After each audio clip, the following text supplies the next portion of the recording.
বন্ধুরা, আজকের রেসিপি আলু দিয়ে কাঁকরোল ভাজা। দারুণ খেতে লাগে আলু দিয়ে কাঁকরোল ভাজা গরম ভাতে।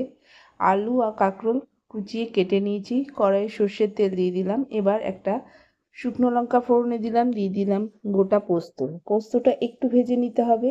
একটু ভেজে নেওয়ার পরে কাঁকরোল আর আলু কুচোনোটা দিয়ে দিচ্ছি। দিয়ে এটাকে ভালোভাবে নাড়াচাড়া করে নিচ্ছি।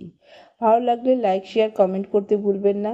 যারা ফেসবুক থেকে দেখছেন তারা অবশ্যই পেজটাকে ফলো করবেন। যারা ইউটিউব থেকে দেখছেন তারা অবশ্যই সাবস্ক্রাইব করে চ্যানেলের সাথে থাকবেন। স্বাদ মতো নুন হলুদ দিয়ে দিতে হবে। দিয়ে ভালোভাবে নাড়াচাড়া করে নিতে হবে।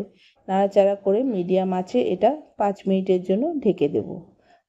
5 মিনিট পর আবার ফিরে আসলাম। দেখুন, একদম রেডি হয়ে গেছে আলু কাঁকরোল ভাজি। একদম একটু লাল লাল করে ভেজে নিতে হবে। আমি এর আগে 2-3 বার ঢাকনা খুলে খুলে নাড়াচাড়া করে নিয়েছি। গরম ভাতে এভাবে ভেজে খেয়ে দেখুন কতটা ভালো লাগে।